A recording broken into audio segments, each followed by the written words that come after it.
Good evening, ladies and gentlemen, boys and girls and children of all ages. Welcome to Tarnation TV's broadcast, race number 7 of the I'm a Really Big Fan of Excellence series here at the Talladega Nights NASCAR 2003 Season Racing League Extravaganza. I always try to get as many words as possible in the title because, why not?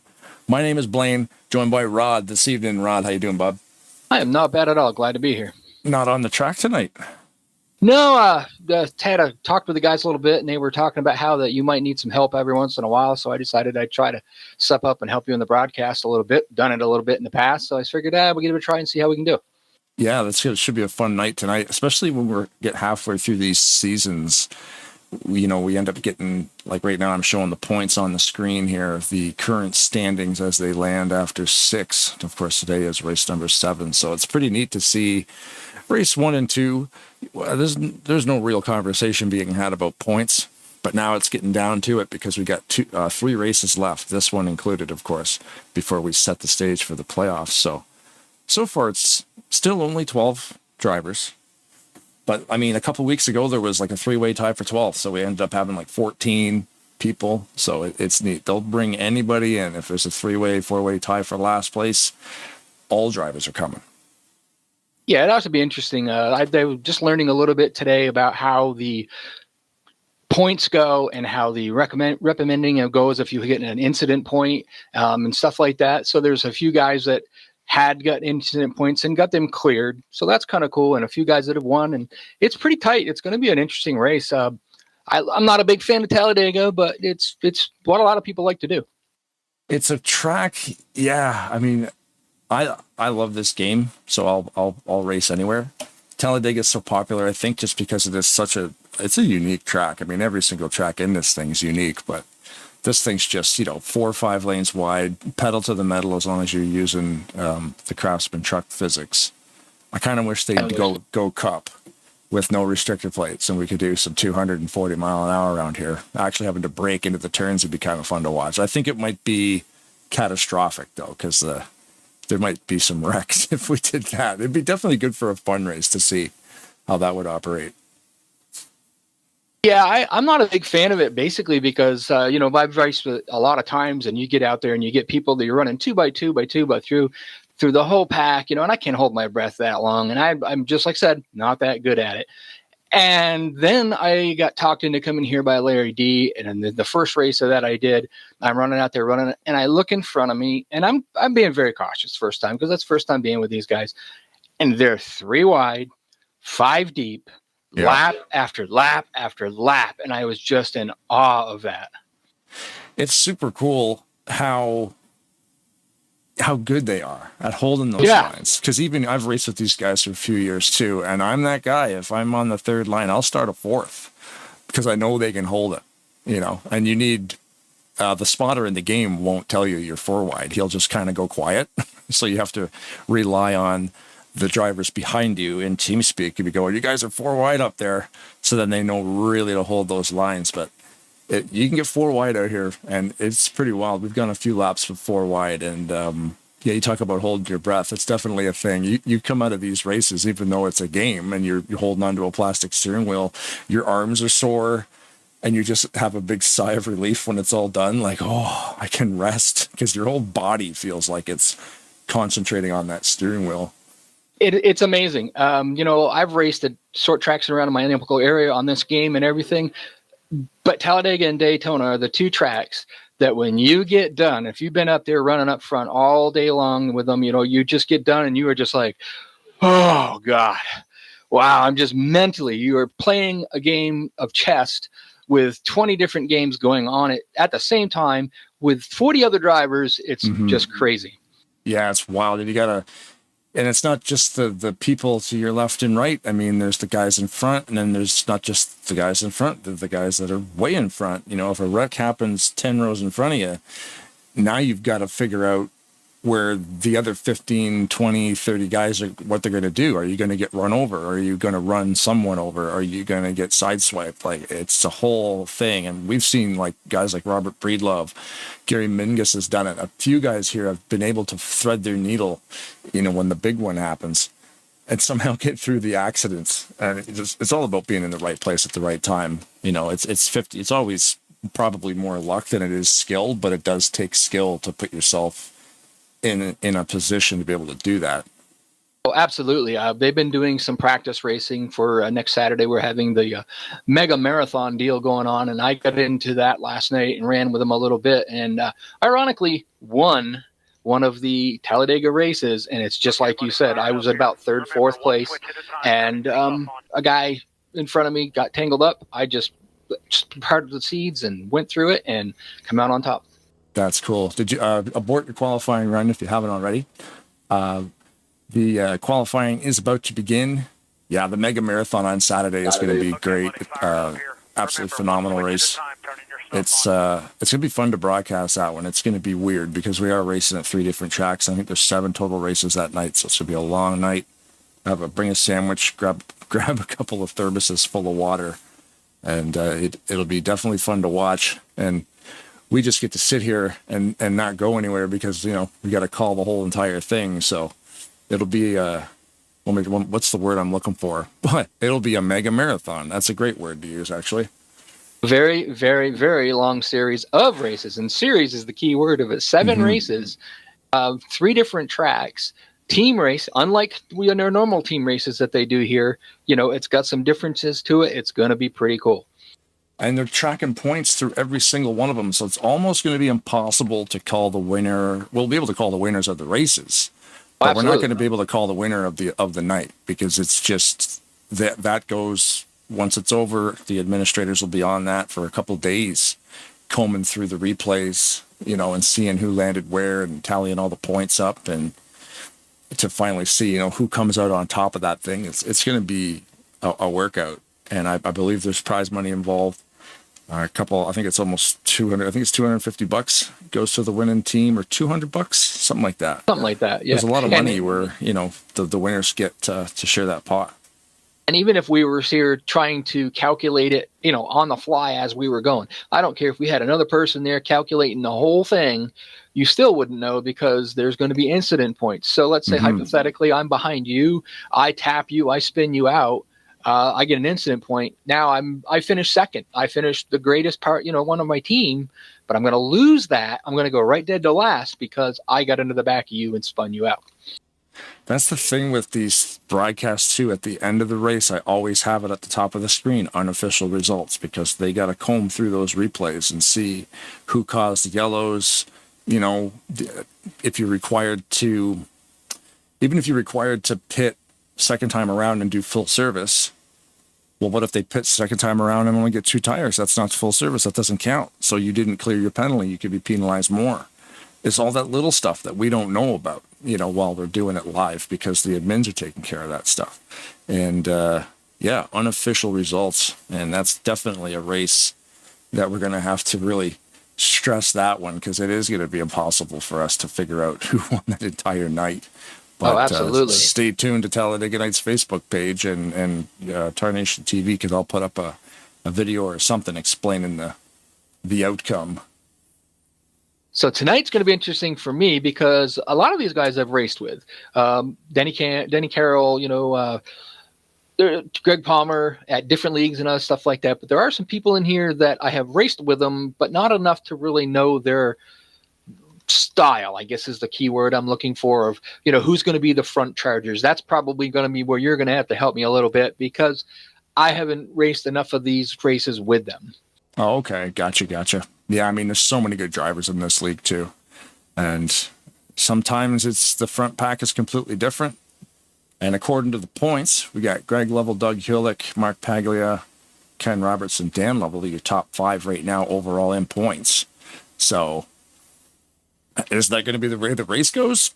Probably not, because there's only a couple hundred points separating, you know, the first 20 drivers really are only separated by not even 300 points.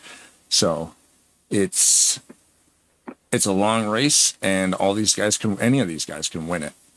And, well, speaking of winners, the sponsor of tonight's race, the name of the race is called the Open Arms 125. A very generic title that Danny Lovell came up with when he sponsored this broadcast this evening. So thanks, Dan, for your sponsorship. That basically means there's a list in the description of all the different things that Danny partakes in. Feed the Children, Feed the Hungry, Salvation Army, FEMA. We got the Red Cross. We got all those type of helping, like, charity, disaster relief, like websites like that. And he opted to go with feedthechildren.org to be the top one, but it's definitely not the only one. So thanks again to Dan for doing all this awesome work with the charity stuff. And that's the theme of this race, is helping people out. The Open Arms 125. Well, that's pretty cool then. Dan's a pretty good, cool guy. I like race with him quite a bit. We run Talladega Nights runs a Monday and Tuesday series, and I ran with them guys up there. Hell of a driver too, so it'd be fun to watch him run tonight. Yeah, and we're going to hear from him shortly because it is happy hour now. Everybody has completed their qualifying runs. We will get to the qualifying, what they call it, the driver introductions based off the qualifying order here shortly. 56 to the booth. There's 56 right there. You're in the room, Jeff. You don't need to use your whisper. Hey now. Hey now, everybody. Thanks for checking out Talladega Nights and Tarnation TV at its best. We are ready for the one and only Blaine Donlin to come up there and do driver intros. Awesome. Yeah, we'll do some driver intros, and then we'll talk to Danny. Yes, that is awesome. We'll do that. I want to welcome Ron Weston as your co-host tonight. So good luck down here or up there in the blimp, Winnebago. How many things? How many things you have? You have a lot. It was a blimp. Fuel's expensive, so then it was the tower, and the air conditioning's expensive. So now it was the Winnebago, and now we're just at the picnic table in turn 3. There you go. Are you hanging out by Rodney Sullivan's camper by any chance? No, that's why we're in turn 3. Rodney Sullivan's camper's in turn 2. We don't get near them shenanigans. Oh, boy. Okay. We don't need those beer cans all over the place. Okay, all right. Well, I'm ready to bring you up. Let me make sure they're ready, and I'll come and get you. Awesome. All right, good luck, Rod. Thank you, bud. Yeah, when Jeff kidnaps me, Rod, you'll be alone down here for a couple minutes. So, yeah, hang tight. And, like I said, don't change the locks because I need to get back in the studio. Absolutely. Unless you're a locksmith, I guess you don't need to change them. You could just tumble them. Either way. Hey, here we go. We are back. Tarnation TV, race number 7. Thanks again, right off the top, to Mr. Dan Lovell himself for sponsoring this evening's race, the Open Arms 125. And we'll just head straight to the qualifying breakdown here. We're starting with Ken Roberts, looks like the pole sitter. Ken, take it away. Starting first, driving the 55 Tostitos Silverado, painted by Rodney Sollins out of West Bend, Wisconsin. Thanks, Dan, for the sponsorship, bud. Appreciate it. Good luck, everybody. Starting second to number 8, Greg Lovell from Big Stone Gap. We're just genius. Thank you, Danny, for sponsoring the race. And good luck, guys. Let's have fun. Starting third from Big Stone Gap, Virginia, in the number 41 American Ordnance Chevrolet, painted by Raleigh Sellers. Go, Dan. Starting outside of row 2 in the 82 Craig Hagley out of Cane Valley, West Virginia, and West Virginia Tourism F-150. Thank you, Dan, for the sponsorship. Starting in 5th, 388 Dan Lovell from Big Stone Gap, Virginia. I want to thank all you drivers for coming out. I want to thank Frank for the nice paint job and the new render on the hood. Appreciate that. Guys, this race tonight's just to honor those organizations that feed the hungry, home the help, or home the homeless, and just any of those organizations out there that help in disasters and situations like that. I've had the honor to be part of that at one time in my life when I was younger, through Feed the Hungry. A young man named Elias. From the time he was about 9 years old till he was almost 13, it was a joy, seeing him grow and, be able to have food and be able to get an education. And he was adopted at the age of 13 by an Australian couple. And it was kind of tore my heart out. But at the same time, I was glad to see him, have a family and have a mom and dad that could take care of him. He lost his mother and his father both. So we need to look into those organizations, guys, and try to help people that are hungry and homeless. And just want to thank you guys for coming out and racing tonight. Y'all have a good race. Thank you, Dan. Starting outside third row, Greg Palmer driving the 22 Chevy Silverado, Flaming Hooters. Thanks, Danny. Thanks for all you do, man. Thanks for all the admins here, and good luck, guys. Starting seventh in the 931, Robert Breedlove from Lancaster, South Carolina. Thanks, Dan, for sponsoring it's a great cause. Thanks. Starting in eighth, Mike Mangialardi driving the 29 Blackhawk Down car out of Federal Way, Washington. Shout out to my friends watching at the Rainier Room tonight, and thank you, Dan Lovell, for sponsoring the race. Starting ninth, 23, Doug Kulick from Plum, Pennsylvania. Great sponsorship, Dan. Appreciate the thoughts, and just thankful for each and everyone out here, and thankful for everything we have. And to give to others is the ultimate sacrifice. Starting 10th, driving the number 28 Ford Motorcraft F-150, Mark Paglia from Gainesville, Georgia. Thank you, Dan, for all you do for Talladega Nights and sponsoring. Starting 11th, Bobby Farrell, Frederica, Delaware, in the number 77 Bama Buggy Chevrolet for Spire Motorsports.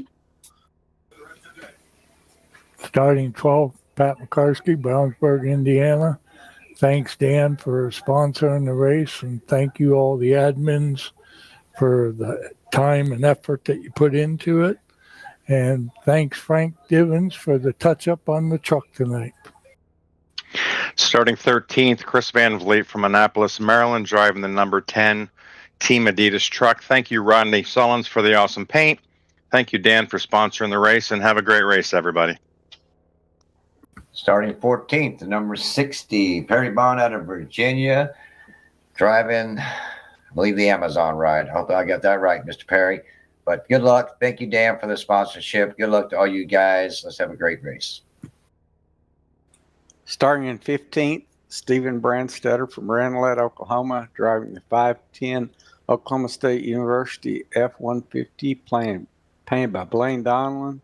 And thank you, Dan Lovell, for the race. Starting 16th is Larry D driving the 188 Red Sox car, a truck.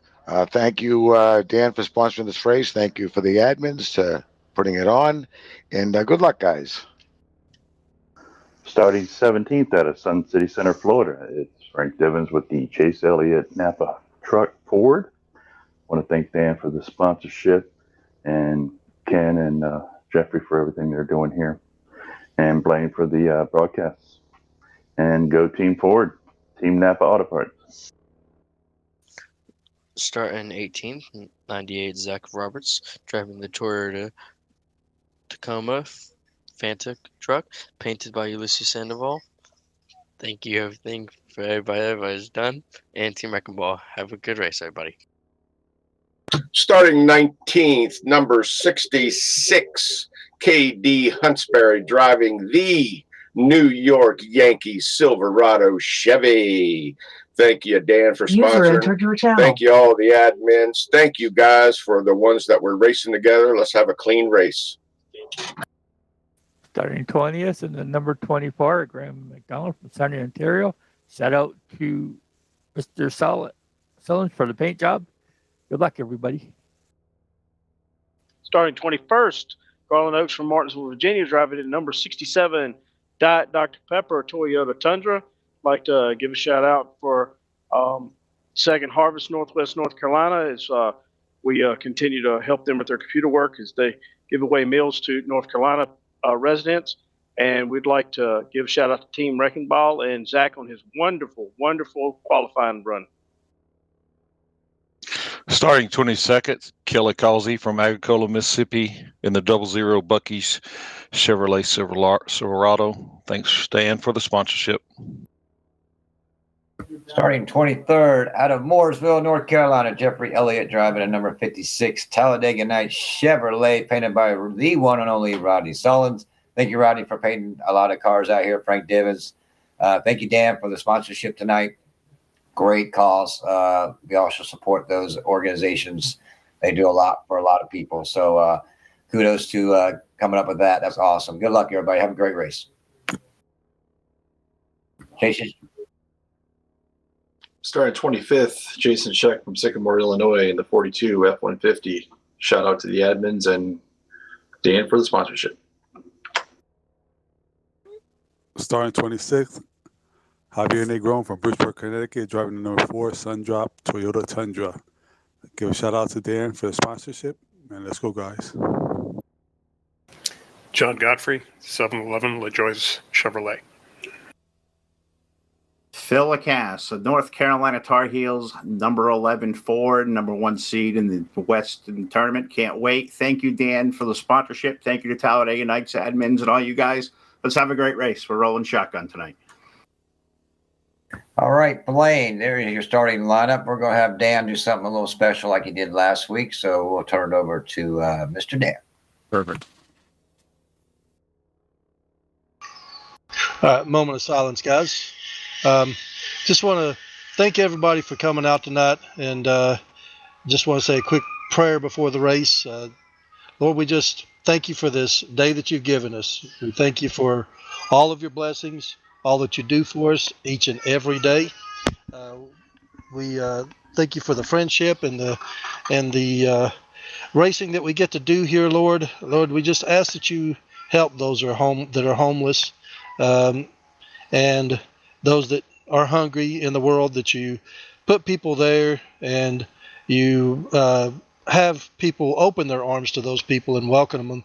And, here in America and across the world, there's so many of them out there, Lord, and we just ask that your hands be on them and that your blessings be with them and with each and every one of us as we race tonight. Keep us generous and courteous around one another and respectful around one another. And we just thank you for all you do, Lord. In Jesus' sweet name, amen. Amen. Amen. All right, Blaine, there you go, buddy. There's your starting lineup for race number 7. That's awesome. Another full house. Thanks for coming out, guys. Hopefully we'll probably see a lot of familiar faces on Saturday as well for the Marathon 7-race extravaganza. That's going to be gnarly as well. But we got some bigger fish to fry tonight. We're getting close to the playoffs. A lot of cool stuff going on with the points. So thanks again for everybody. Thanks again to Dan for sponsoring the race. And let's do some green flag stuff and start driving. Sounds good. All right, I'll bring Dan down there real soon. Thanks, Blaine. Awesome. Thanks, guys. On the clock, Jeff. Hey now. All right, you're back. I have returned. Yes, Ken Roberts on the pole tonight. Yeah, why not, eh? Haven't That's seen pretty him up quick there. time. Yeah, that's pretty close. It gets back to running this track like I said before. These guys getting into the 4s, there's no way I could do that. No, I'm the same way. I don't qualify very well here. I don't really care that I don't. It doesn't really Neither bother do me. I. I like being kind of in the middle of the pack. So if I can get like a 20th, I'm okay. And We've given a microphone to Dan Lovell, who's joined us up in the booth for a minute. Ah, nice. Hey, Dan. Yeah, man. Thanks for the sponsorship this evening. This is going to be a good one. I'm curious, all these different links that you've got, and you were saying that the kid that you sponsored from India, Elias, or Eli, how do you spell it? How do you say it? Elias. So you helped sponsor him through what website was that again? Almost 4 years from the time he was 9 years old. It was, got a lot of pictures and letters. I'd send letters. Of course, it's a different language, so they had to be translated both ways. But got letters from him, sent letters to him. He lived with his grandmother. His parents had passed away, and they were very poor. And those organizations are out there to reach out to people in both America and other countries. And I looked around for about 3 or 4 months. To find the child. They sent all kinds of different profiles of children, and when I saw the boy's face, it just it melted me, at the time, because I was looking to do it. It was something I wanted to do. It was it was one of those things that tugged at my heart at the time. I was going to church, a lot more then than I do now, and I was a lot closer to the Lord, and I just felt like I needed to do something to help people like that. And it was a joy. It really was, just getting to know the kid and getting to talk to him and through the letters and see the pictures of him, watching him grow, watching him get that education, and mostly just getting food in his mouth. It helped him and his grandmother both, and it was like I said, a joy to watch. And he was his grandmother passed away, and an Australian couple adopted him, and I couldn't do that. I didn't have the means to do that, so I was glad to see that he got picked up by a family. And I kept up with him for about 6 or 8 months after that, and still got a couple of letters and everything. But he was so thankful, to be with that family, and from what I know, they took really good care of him. So anything like that's good to get into. People that help the homeless, help the hungry, I applaud them and lift them up high, because they're great people when they do those kind of things for others. When you say that you were keeping in touch with them, was it letter mail? Like, it wasn't email. It was like legit stamped on a postcard, and then it was letter mail. It would take sometimes a couple weeks, 3 weeks, for the letters to get to him, and vice versa, get back to me. Wow, But, that's pretty cool. It was a wild experience, and it was a really humbling experience too. It makes you feel really good when you can do something like that for somebody, and I'll never forget it. It's just a good part of my life that I will always treasure. And which website was that through? Was that feedthechildren.org? It was through Feed the Children, yes. Okay, cool. Yes, that's super cool stuff. Like like you said, all the disaster relief, helping feed people, helping clothe people, help housing. Yeah, and it everything. wasn't even that much. I mean, it's only like at that time. I think it was almost $4 a month that I was giving, which is nothing. That's well, hey, if 100 people do $4 a month, then the kid's got $400. Yeah, that's bad math. So, no, that's I good know math. the children will I have had to check multiple my math. sponsors. Sorry. Oh yeah. I mean, and I know they've got multiple sponsors and things like that, but just to be part of something like that, and to hear from the child, and to be able to like I said, watch him grow and things, it was an awesome experience. Yeah, that's the thing. $4 doesn't seem like a lot, but when you have the entire planet coming together, and a lot of people will throw down that $4, it definitely adds up so fast, especially when you've got a website like feedthechildren.org where you could go to it and it streamlines all that stuff.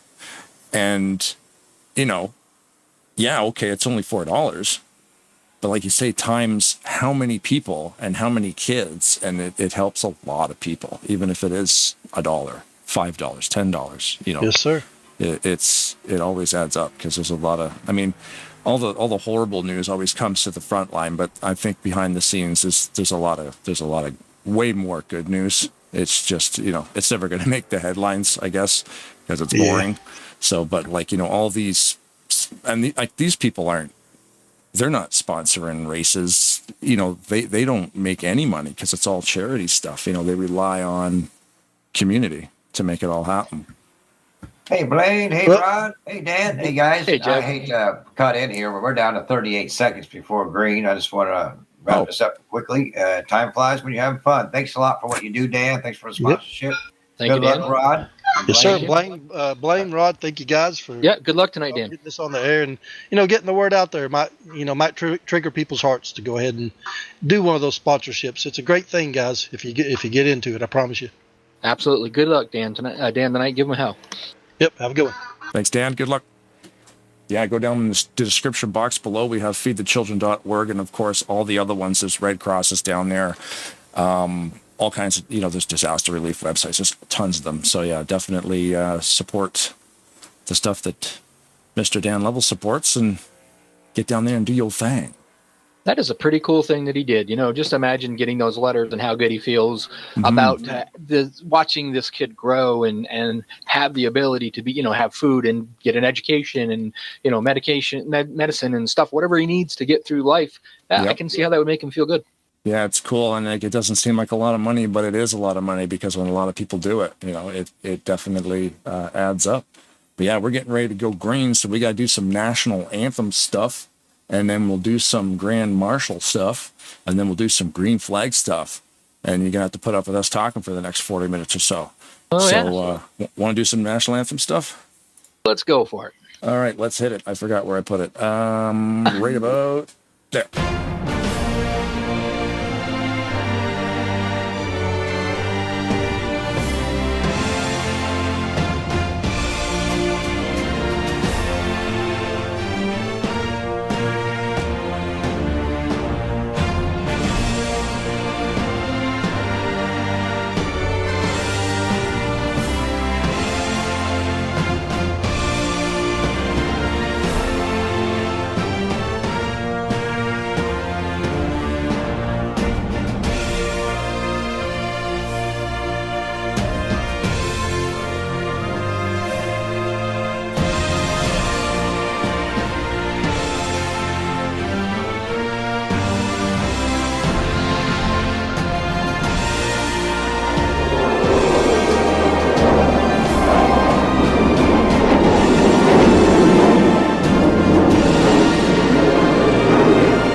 Welcome to Talladega Nights SuperSpeedway, one of the fastest tracks around. Presented by Talladega Nights Racing League and brought to you by Tarnation TV. Drivers, start your engines!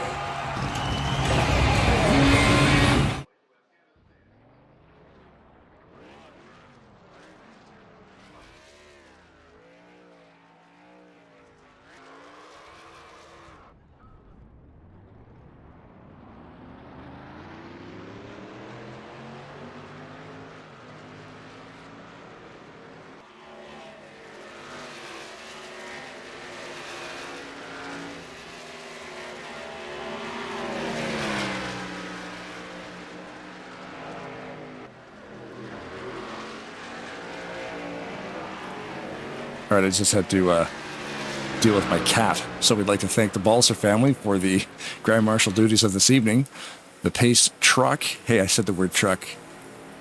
Very nice. Yeah, that won't last. Promise.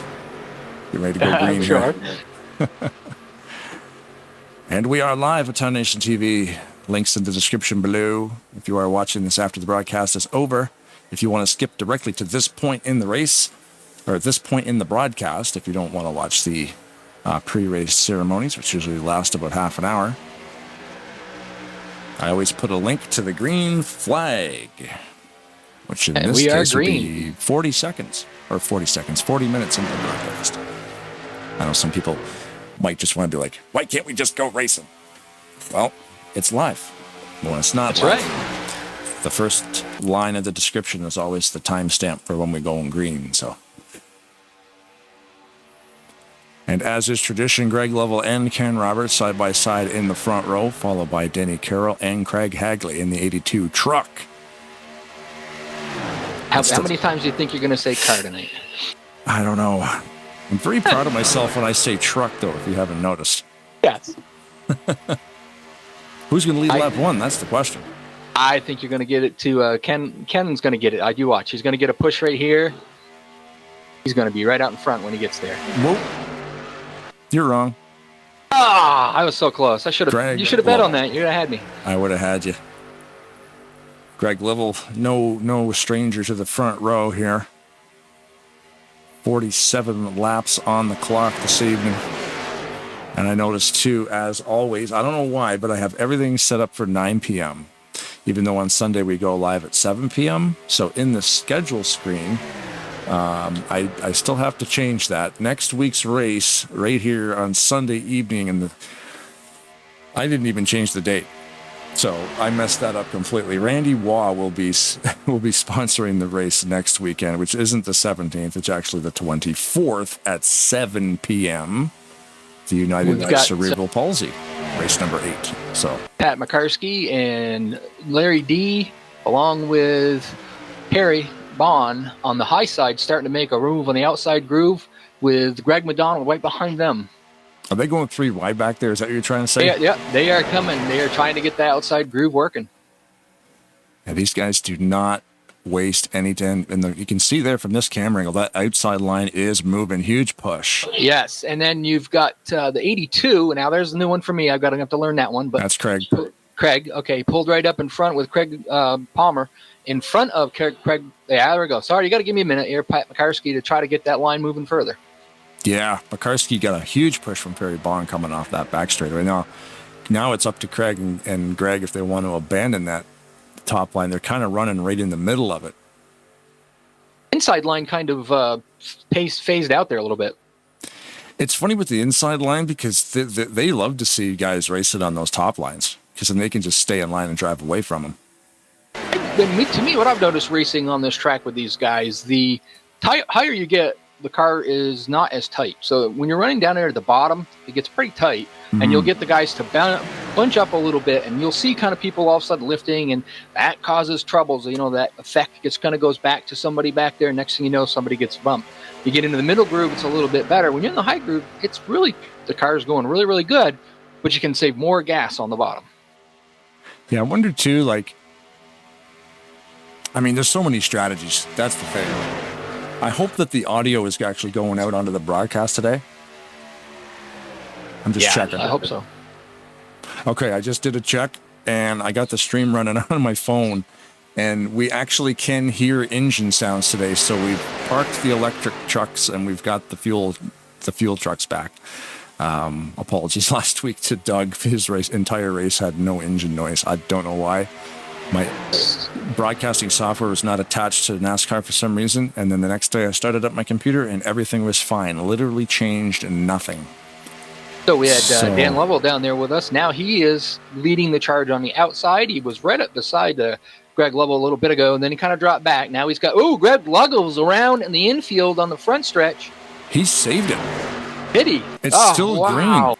No still way. Green. Wow, that was awesome. Good save. That was unbelievable. That put Dan Lovell right out in the lead. We're going to rewind that. Craig Hagley out behind him. Of course, they're going to get run down quick with the guys that are all set up and drafting. How Greg, this instant replay here, how Greg saved this, phenomenal. If I had to say it, I've raced enough with Greg. I've seen that guy save a lot of those sideways saves. He is very talented. Yep. He went sideways about 190 miles an hour and kept it on the apron, and nothing happened. And he has now cycled back to 22nd position. But I was just going to see, did he keep the draft is the next question. He's hooked up with Frank Divens right now on that number 9 Napa rig. So the answer would be no, because we got a couple of little 2 truck packs back here in the back. Yeah, it bogged up a lot of cars that so they lost the draft a little bit. But you've got 5 drivers behind them with Larry D leading the charge that they're going to be catching up to him pretty good. I see Divens back there and behind him. I don't know if he's close enough to be able to catch those guys, though. And Roberts ended up back there, too, behind Huntsbury now in 21st. Same type of thing. All kind of just work together to avoid demolishing the whole field. If they decide to string out nose to tail, they could sort of lasso those guys back into that draft, but I'm not sure they're too worried about that early on in the race. Or at all, really. You get back there to Greg Lovell. He is pushing Divens as hard as he can to try to get them guys caught up. Pat McCarsky in the wall. This may bring out a yellow. He's going pretty slow.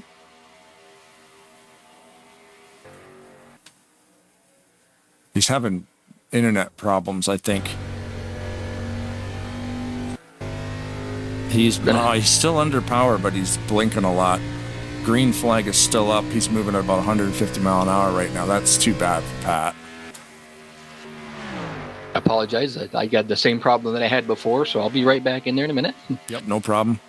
Pat McCarsky, unfortunately, he did the right thing, though. He started having some internet connections, and then he just pulled the truck to the side, and You know, that way you're not clipping, sweeping, disappearing, reappearing inside another truck.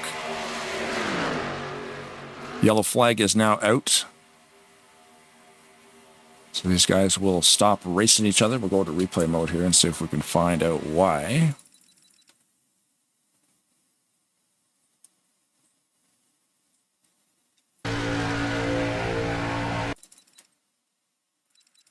And I apologize. I'm got a few bugs to work out before to get this to work right, but we'll get there. Oh, yeah. Yellow is out, and I don't know why. We're just looking for it here now in the replay mode. See if there was an accident at all. May have been Pat. No, maybe not. That is strange. I can't really see. The yellow comes out right about there. I might as well just show you guys what I'm doing. And now I kind of zoom around the track looking for why. Everybody's doing full speed. I don't know. Maybe the admins pulled a yellow?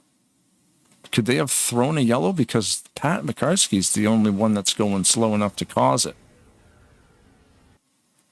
He was going under 100 mile an hour on the track, but there's nobody behind him. So that's really strange to me. I don't know why the yellow came out. Let's see if we can get a hold of Jeff. He'll have the answer. The booth to the 56. Come in, 56. 56 here. 56 here. How you doing, Blaine? Find the 56. We're just curious as to why that yellow was up. I believe Pat McCarskey, we just reached out to him. He blew a motor, went up against the wall, blew a motor, and I think that's what brought out the yellow. We don't see nothing else on the track. That's what we were kind of thinking. He warped out, it looked like to me. I don't know for sure exactly what happened there, but he did blow a motor. Right, it was strange to us because we were looking at folks, the Blaine's replay. trying to find out why we have the caution. This is a great break for Greg Lovell. Greg and him and Dibbins were back there trying to get back up, caught up. Awesome. This gets them right caught up to the field. Up there on eighth position. My problem was the button I was using kept kicking me out. Okay. So we fixed that. Yeah, Jeff is saying, thank you, Jeff. We'll let you get back at her, bud. 10-4, buddy. Yeah, Everything all right down there, up there? Oh, yeah, bud, we're good. Our pit reporter, Jeff, is going to give us, Blaine, the information that we need to know to find out why we are under yellow. You want to do a quick interview? Can you hear me, Rod? Yes, sir. Okay, cool. Yeah, Jeff's just on. Oh, Jeff might not have you on Whisper. Can you not hear him talking? I did not hear him talking, no. Okay, gotcha. Yeah, I was just chatting with Jeff there. And he was saying it was McCarskey that was the reason for the yellow, but to me that's weird because there was nobody even near him when that yellow came out. I thought the administrators might have pulled it. Hey, what's up, 56? Yeah, Rod can't hear you. Go ahead. Yes, sir. Would you like me That's a good break for Greg Lovell, but he's back in 26th position. Keep your eye on him, though. He will be coming to the front. I'm pretty sure that the guy in front of him there, Larry D, he's a great super speedway racer. Them two will get hooked up. They'll probably work their way to the front. I'd be keeping an eye on him for the high side. What's your favorite line? High or low? To me, the thing of it is, if I'm running on this, I'm more comfortable being low just for the safety aspect, because 9 times out of 10 when an accident happens, it goes to the top of the track first. But the bottom coming off of 2 for me is just so tight that you really just have to lift and you lose so much ground. Middle is kind of hectic, but I think I'd rather be on the high side, other than when the accident happens, you get tangled up in it. Yeah, I find with me, like you said, you want to be on the bottom just because everything washes to the top, but I find it's more mentally fatiguing really holding that line and staying on that yellow coming out of the turns, where if I'm running in the middle or up top, you can just keep the hammer down and not even worry really about it washing up too much sometimes. You've really got to hit your marks on that low line. Just like I said before, you down at the very bottom, they have a lot of checkups, so the effect comes back through the field. On the top side, it's not as much. It still does happen, but it doesn't happen as much because you're carrying more momentum up there. And they can make it. They get going up there. They get enough cars. You'll see them just trucks. See that? I got it once myself. Oh, yeah. Yeah, but they'll get enough trucks up there. They will just start rolling on the top. But just like you saw before, we had Craig and Greg go up to the top to get in front of that energy that was coming, because they know they need to do that, because if they don't, they're going to go right behind. Yeah, that's 100%. Yep. We're just focused on Ken Huntsbury right now. Went into the pits to top up, take 4 more tires. He went in 25th, and he's coming out in 25th. And I noticed that Graham McDonald stayed out and led a lap, so that gives him some points. I know he's somewhere near the points. I do apologize. I did have them up. I don't have it up now, but he's in the points, so he's just trying to get that one extra point. Gives him a little bit more. Yeah, Graham McDonald currently, after last week's official results were in there, he is sitting at 654 points overall for the season in 17th spot, so he's about 4 spots out. And he is sitting, he used up one of his incident cards last week, so he's got 1 left. So he needs a clean race tonight to get that free pass back. They get 2 of those cards, or they won't be parked, like the 2 in park rule. And he's a good little driver. I like racing with him. Usually anytime that I get out there and I get behind him, I'll try to push him to the front. May not be one of the fastest guys at some of the short tracks and whatever. Consistent. Very consistent. And at these super speedways, anybody can win it. It's just, like you said earlier, catching the right brakes, being in the right place, and then who's behind you. That's the thing, yeah. You need to have friends on a speedway like this thing. But I mean, me too. I love playing this thing, and I love all the tracks, and I can usually find my way around them. I'm a big fan of the road courses. Also, there's been some great ones coming out from like Area 23, and BBMC did the Charlotte Roval, and I love that stuff. It's different, and it's very, very fun. Even with the NASCAR physics. With the Project Trans Am physics, it's pretty sweet too, obviously, because that physics set is obviously built more for like a GT3 Trans Am open wheel kind of thing, where 7-speed transmission, more downforce, feels like it's more on rails. These trucks and cars are so heavy, they're not really meant for those road courses, but they are a lot of fun, especially when the course is designed for it. Like Watkins Glen is just, it always seems like you're right on the hairy edge, but it's just such an awesome track to drive. But yeah, if you're looking for, modding a game and getting custom tracks and stuff, this old simulator still has it, man. Area 23, check them out. They're putting out some awesome tracks. Lights are out on the pace truck. Greg Palmer out front.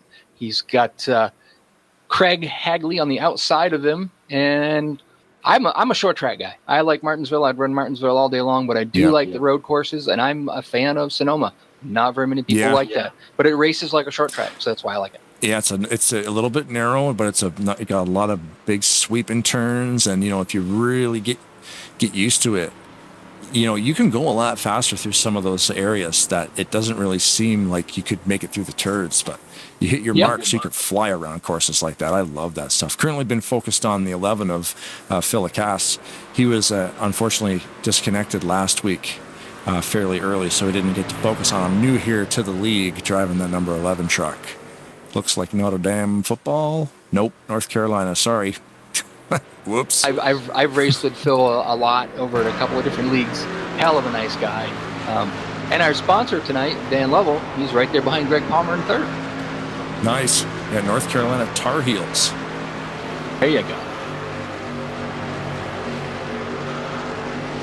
It'll be interesting to see if we can get Greg Lovell back up through there.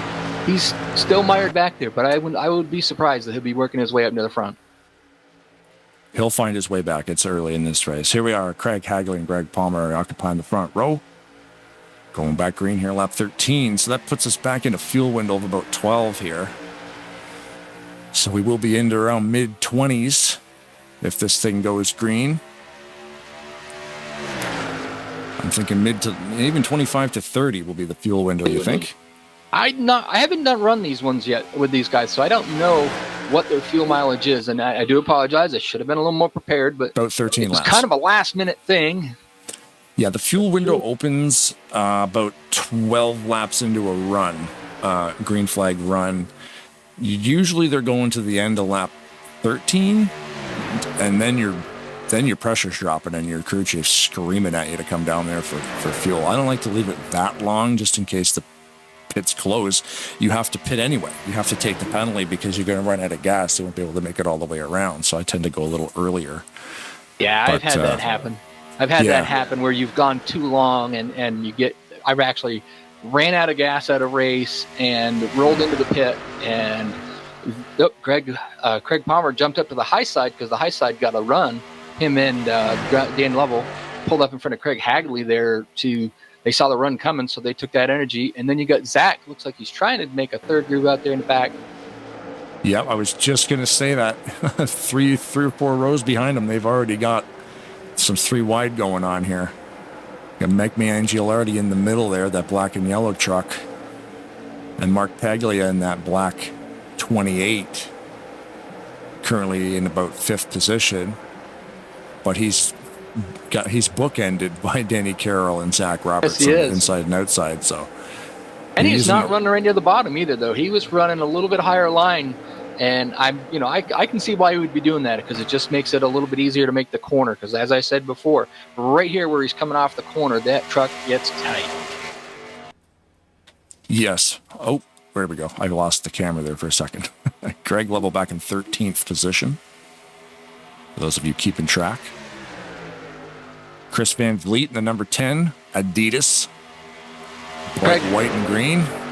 Greg Palmer goes up through the middle and leaves Dan Lovell out to dry. He didn't pull up in front of Zach Roberts there, who's still on the charge on the outside line, trying to see if he can make that work.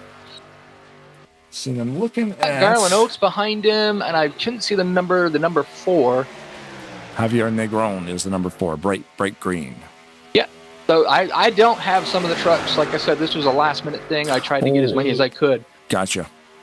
So I don't, I see the number. I just don't know who it is. And right. Still, like I said, I've raced with some of these guys. I just don't know them all as well as you do yet. I'll get there. Right. Yeah, I know the numbers. I'm pretty good with most of the numbers now. You definitely get used to them after a while.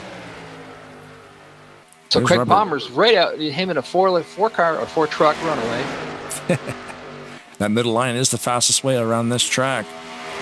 It is. Like I said, to me, when you're down at the bottom, if you're running all by yourself and you run the bottom and then, you can let the car come off, the truck come off the bottom and up to the wall, you're going to go fast.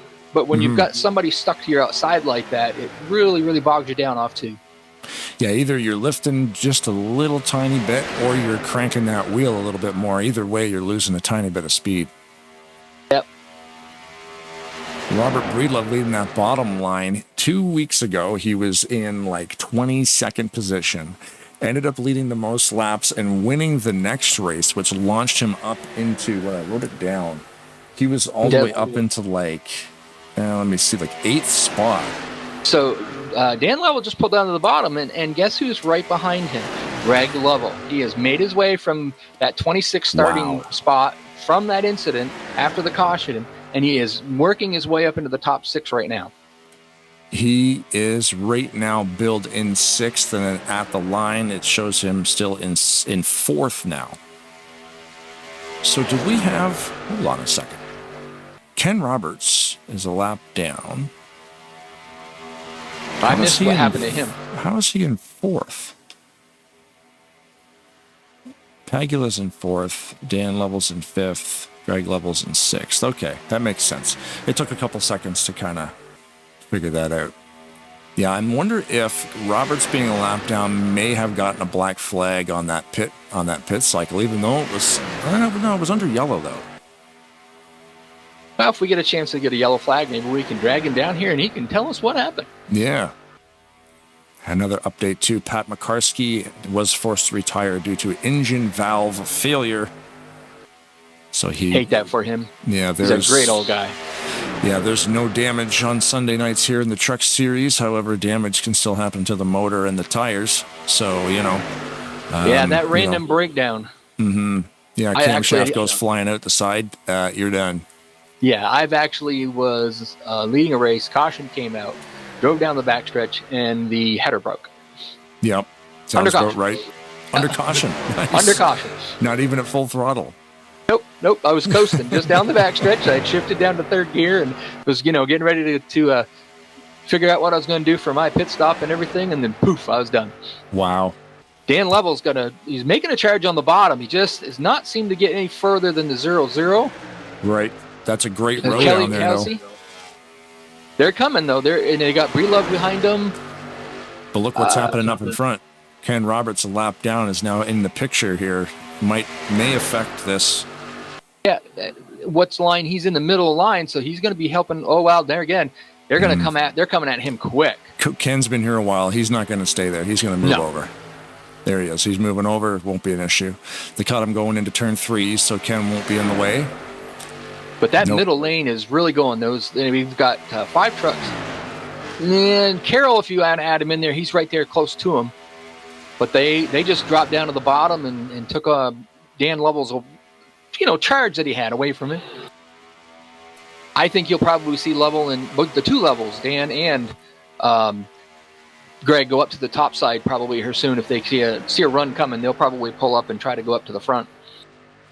You think, though, we're getting pretty late in the fuel run. We probably only got about 3 or 4 laps left before this window opens up. You think they're going to want to risk getting away from that low line? Now, you're probably right. If they're thinking that they're going to be pitting soon, now they're just trying to work. That's probably why Greg Palmer and the guys started moving down, because they know they're going to be pitting soon. So you don't want to get caught on the outside low on fuel and having to go one more lap because you could not get to pit road. So I bet you that is just by design. They're trying to get down there to get themselves situated so that they can make a pit stop. Which seems to be a pattern with these guys. They will start claiming that yellow line down there, usually within the 2 or 3 laps of them wanting to actually take to the pits. And then this camera pack that I'm using here from a Reddit user named NR Clips, custom camera pack based off the TV angles, that we had an angle on the back straightaway where you could see every single truck on that bottom line, except for about 3 of them that were trapped on the outsides. Right there, you can see the whole field, except Jeffrey Elliott and Denny Carroll, are lining up to pit. Now, Jeff usually goes in early, so he's kind of not in a spot he wants to be in, I don't believe. I think you're going to see some pit stops happening because I just saw some people start to move up high. There's Team Wrecking Ball going down there right now. So what happened is they announced that they were going to be pitting. So as soon as they did, you'll note the trucks all of a sudden went to the high side, and that's just so that they were giving them room. They don't get caught up into their pit stop. Bring out a yellow, an incident point, and lose that incident point. There you go. You lose 2 of them, you're out for a week. Yep. And that was Team Wrecking Ball. We had Javier Negron, Zach Roberts, and Garland Oaks. You can tell they're in cahoots with each other. They all went at the same time. They try to get hooked up in every race I've ever seen. They've always tried to get hooked up. They're always together in the team races, except for the random team races. And they do. They get hooked up. And you'll see, I've seen Garland go to the top a lot with Alex and the rest of the guys on the crew. There we go with more pit stops this time. Yep. Are they going to get slowed down in time? Yeesh. Robert Breed. Or no, wait, who was that? Stephen Brandstetter in the 510. They were headed in by Denny Carroll. And I'm going to screw up his name before the night's out, but... Little 4 truck packs are going in and out of the pits right now. They're currently on lap 25. Frank Divins came in with them. That'll be interesting to see. We're going to watch to see what Denny Carroll does. Is he taking 2 tires? Is he taking 4? So pit cycles started at 23. Lap number 23, pit cycles have started, and they're just every time we go around, there's more. So here's another. This is the majority of these guys are coming down now. Yeah. So Denny Carroll just left the 2 tires. Him and Frank Divins at a 2-tire stop. Oh. So it'll be interesting to see where they come out. Pitting a little earlier, pitting a little late. It really depends on if you have people with you, and then like Team Wrecking Ball all came in together. If they came in together and they came out good together and they got the draft going really, really quick, then you got only 2 people like Denny Carroll and Frank Givens Sr. here that are just by themselves, and they're not going to be doing as fast. They may not catch up onto them. No, and that pit entrance there, a bunch of trucks got sideways, turned around. Kind of a catastrophe, like Brad's career at Tarnation TV. And that's under green because that's off the racing line. So we will not go under yellow. So those trucks are going to lose a lot of time as everybody else is coming out of here doing full speed. There you go. I guess, You've got I guess Denny you're Carroll. lucky. If you're going to mess up a pit entrance like that, at least if like 4 you've messed it up, then you're just going to stick together and still have the speed in the draft anyway. So it's not all Denny a total Carroll, loss. Denny Carroll and Frank Rivens had that great pit stop. So they came out ahead of those guys, and they're just coming up to the behind a pack of trucks, which is going to help them out, and they get them together. Now we got to figure out who is out in front now. Currently, I'm focused on the leader, but that's Jason Scheck. He just decided to stay out and lead that lap and get those bonus points. He's on pit road right now, so this will cycle back around. But that's a late stop for him, which could be part of a pretty cool strategy, although he is coming out all by his lonesome, which is unfortunate.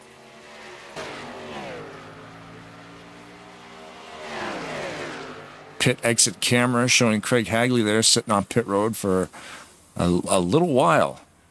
I am going to guess that you're going to probably, by the time this thing all shakes out through, you're going to have Dan Level out in the lead. He and Denny in the 77, I should know his name and I don't. They just sailed by the 00 and Greg Level. 77 will be Farrell. And I do apologize, folks. I will get used to this. I'm so new, and it was a last-minute thing. And so it looks like here, Phil Lacasse and the 11 truck is coming back down pit road. I'm showing him with a black flag. So unfortunately, I saw on my stats ticker at the top there, he had a black flag. We follow him probably on a drive-through. It might be a stop and go. It looks like he's aiming for the stall. And he missed the stall a little bit. Dan Level did come out with the lead, being just trying to play both lines right now. He was trying to pull Denny Carroll along, but he had to go low to block Bobby Farrell because he had a run coming. I got to get back to the front here because Billy Costas just tried to go to the high side, but Denny Carroll just pulled down the bottom, left him out hanging. Greg Level's behind him and Frank Vivens behind them. They've got 4 trucks just sailing right along. Kelly's going to probably pull down behind them, and they should, if they were sensible, stop racing, get lined up, right. And just get going, get away from the rest of the pack. Yeah, I was just going to say that because if you could line up, you can drive away from these guys. An update on Phil Lacasse has retired. He had a black flag come up after that last pit cycle, and he just went down to pits again and decided to park it. I'm going to butcher his name. How it's the 4? Javier? Javier Negron. Negron, okay. Javier Negron, he's about just under 2 seconds behind them guys, leading a pack of 4 or 5 trucks. Okay. 6 trucks. So they've got themselves situated tight in a nice fashion, try to see if they can't run them down a little bit. So we are watching the ticker in the top left there. They are gaining. They are gaining. I was just going to say that. They're gaining a little bit, not much, but the problem you have with that is when you start gaining and you're only gaining a couple tenths at a time, and then by the time you almost get to them, pit stops happen. Exactly. We're on a 3x frequency. We're going back to the pits shortly. They are gaining, though. You can see at the top left of your screen there, it says position 1 to 10. That's your top 10. Those minus numbers, that is the interval to the leader. So Danny Level in the 388 is leading the race, and then the times beside every other truck. The distance behind the leader at the line. So we're going to get another update on these times. Focus on the 7th position. They're going to get a little help, though. Larry D just went a lap down, went up to the high side, let the guys go, then pulled down behind him. Of course, that's going to help the guys behind them. So I think you're going to see them gain a little bit more because they've got a truck in between them. Okay. If they get close enough to where they pick up on his draft, that's going to help them out. Of course, now they're starting to get a little racy up front. Yeah, I noticed that too. They're not really sticking into a straight line here. They're doing the 2 wide bobbling around, and Larry D is going to definitely get latched onto by the pack being led by Javier. And they did knock 1/4 of a second off last time by the line, so watch that number 4 car on that interval on the left. Here in about 10 seconds. It'll drop again, I bet you, to 1 under 2 seconds, I'm guessing. So Bobby Farrell Yep. tried to go to the outside and tried to bring somebody with him, and he found that when you've got Big Stone Gap Racing, I believe is what they call it. Yep. That is Dan Lovell, that is Denny Carroll, and Greg Lovell, and they just kind of left him out, hung out to dry. And the number 4 is definitely, that pack is catching the front pack. Yep, 100%. They almost knocked a full second off that last time by, which means they will be right in the mix now. Having that Larry D truck in between them guys really was a big help. Yeah, Larry helped bridge the gap of that pack. You know, they were running, they were as straight as a pin back there with Javier, who's that? Javier, Zach, Robert, Ken, even though Ken's a lap down, Jason Scheck in the mix too. It's all about teammates out here. Not even teammates, just having friends, you know. Kelly Kaza went to the high side. Nobody went with him, but then Breedlove and Ken Roberts picked him up. They're not making up much ground at the moment, but they're got Mike Mangianarelli coming up. Mangialardi. Yeah, I know. I know it too. I just messed it up. But Mangialardi coming up behind him. That maybe, you know, there's still not enough trucks out there. I don't think that they're going to make it past them, but we'll see. It's starting to form up. Yeah, so 47 lap race, as always. Fantastic calling this stuff. And it's over so quick because there's really no, like there was one yellow early on, but I would have to say I would rather do this than be out there with them guys. It's a lot less stressful. You can lean back in the chair, put the mic about 6 inches in front of your face, and just jibber jabber for about an hour. Well, the thing of it is I'm going to get done tonight, and I'm going to sit down with a nice cold beverage and go think about how it went, some of the mistakes I made. But I'm not going to be sitting there going, okay, I was playing chess with 5 people, 6 ways, 4 left. So, yeah, this is much better. A little less stressful. Yeah. I do want to say hi to my daughter, Mackenzie, who should be out there listening, and a good friend of mine, Sonia Cross, who is probably watching tonight. I hope.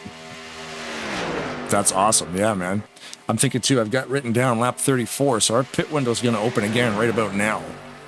So we'll see here. I'll put it on pit entrance cam, see if anybody's coming in. Doesn't look like anybody's coming in. Focused on Frank Divens here in the 4th place.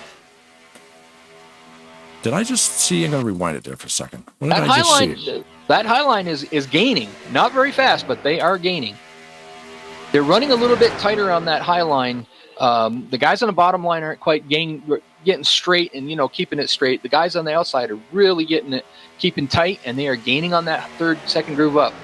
But don't be surprised pretty soon as Kelly Cosell gets up there and gets a little bit closer, you're going to watch. You'll probably see Greg Lovell pull up and get in front of him. But there we got some pit stops happening now. Yep. So that's why. That is the almost entire lead pack. Zach goes around. So now your lead truck is Kelly Kaza. Zach Kaza? in right? the grass. I just focused on the pit entrance there. That's fine. Cossie. Kelly Cossie, yep. I do apologize, guys, if I butcher your name. Some of you guys, I'm just learning. I was just focused on Zach Roberts there, doing his best Brad impression, spinning his tires. At least it didn't blow up, right? No. The engine's still working. So yeah, this again, there's a lot of different drivers who've led some laps this evening. We'll run down that. Greg Palmer currently leading the most laps with 12. Dan Lovell. Kaza, Breedlove, and Roberts is coming into the pits. Larry D stayed out. Ooh, Breedlove went a little wide off into the grass and spun it around. The easiest thing, if you're having trouble pronouncing Kelly Causey's name, just call him Buckshot. Okay. Oh, that's right. Yeah, Buckshot. Yeah. We're on board right now with Buckshot inside the cockpit. We can get right inside the cockpit. You want to give it a shot? Watch this. Fit through that hole there. There we go. Sit right in the car with them. This is all broadcast and trickery. If anybody's wondering how I do it, it cost you $1,000. That gives the lead to Chris Van Vliet. Van Vliet. Okay, I'm going to get him. He's got Perry Bonds behind him and Greg Palmer behind him. Oh my goodness, Kelly Causey has no legs. Let's just focus out the window. Nobody needs to see that. Causey merging back into the track here on the back straightaway. We're watching the main pack coming. So now the question is when does Chris, Barry, and Greg pit?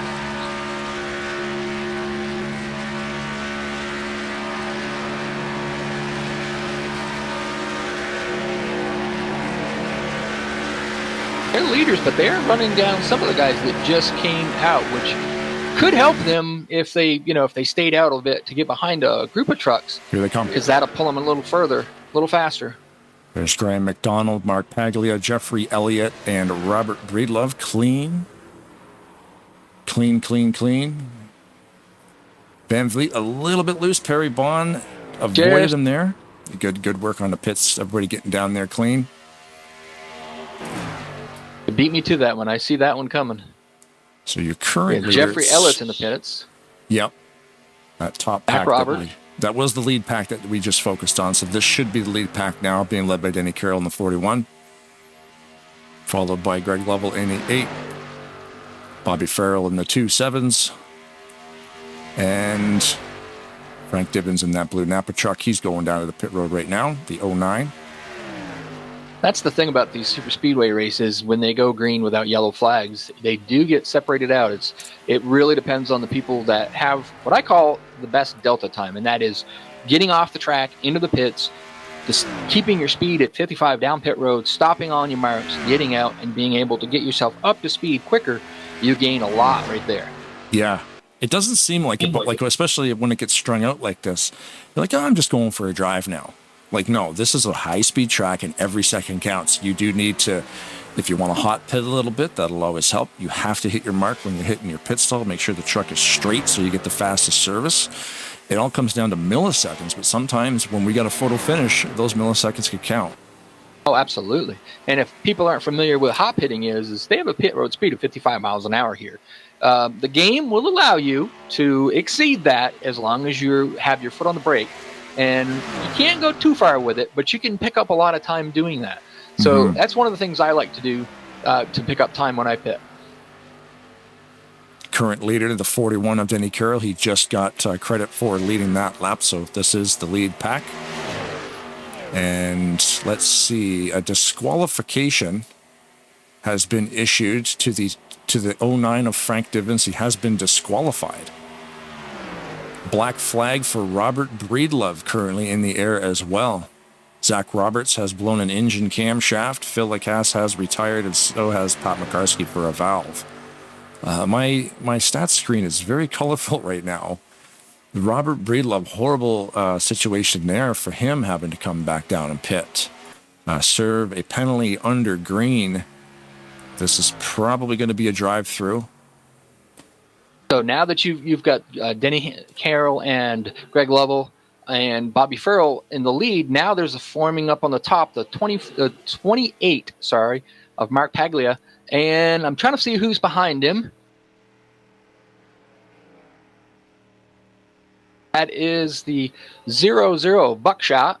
There you go. Followed by Jeff Elliott. Oh, wow. The 931 might actually be serving a stop and go. What do you do under green to get a stop and go? Speed down pit road. Is it a speeding penalty? I thought it would have been a drive-through. It's a drive-through, but if you drop off into the grass, so that's what it probably was. He dropped into the grass. Hit the cone. Yeah. That will give you a stop and go. So currently, I'm focused on Mark Paglia there, and Buckshot's in first, right behind him. Mark in the 28 truck is one lap down. If yellow was to come out, and he did have enough fuel to get to the end, he would be caught inside the pocket known as the wave around. He'd be able to go past the pace truck. He would be, yeah. If he opted to take the wave around, he would be allowed to drive around to the back and stay on the lead lap, but not, and actually be he's still on the lead lap now. Right. But if he is in front of the leaders when it behind. Whoa. Denny Carroll got a little bump from Greg Lovell, saves it, and didn't lose much time at all. No, he's still right there. And Greg had a lot of room behind him, too. I'm looking at Jeffrey Elliott in the 56 giving a lot of space. So Greg had time to maybe lift and help out a bit there.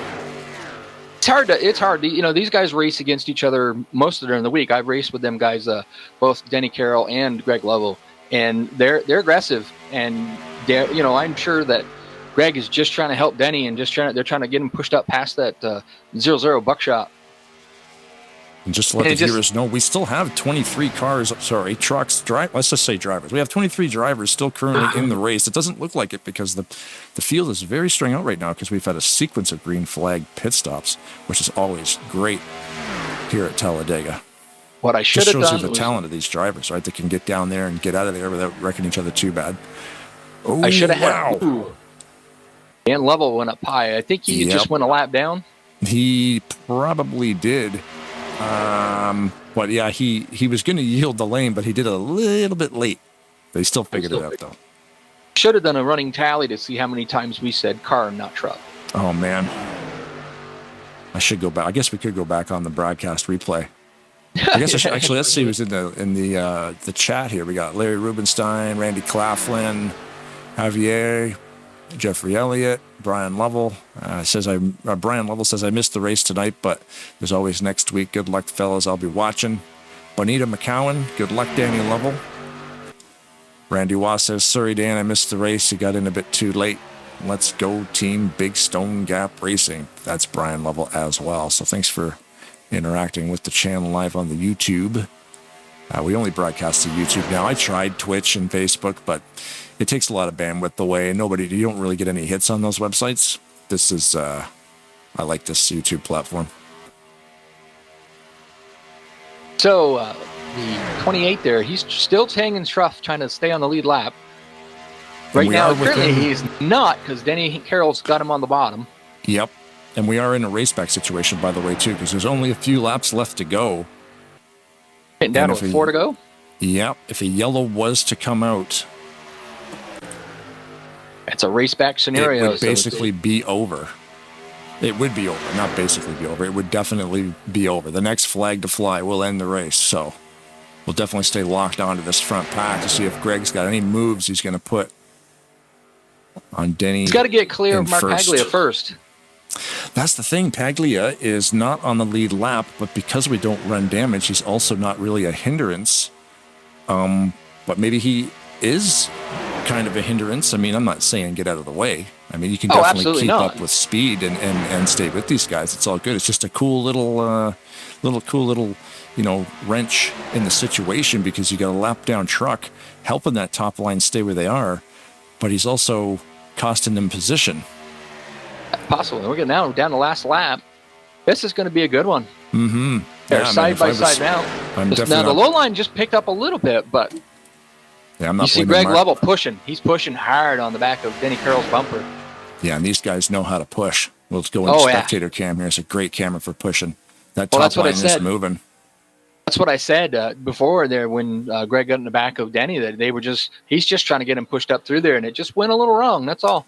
It was a great save by Denny, though. Greg Lovell stuck to the back of Denny Carroll. Can't go anywhere because Mark Paglia and Causey on the outside. I don't think they can get him. I think he's got it. Unless they go to the apron. That's not legal.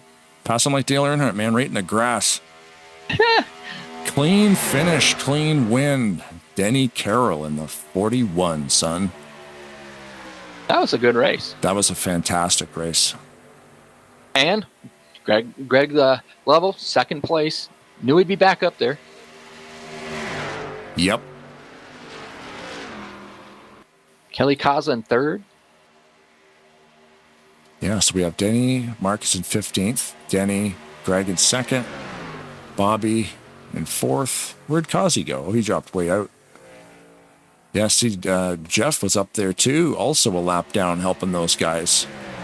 Very, very cool with the lap down traffic involved in the win. Definitely something to chat about in the post-race interviews. It'd be interesting to see what Greg would have to say, whether or not he thinks he could have got up on that hot side and possibly challenged him for the win.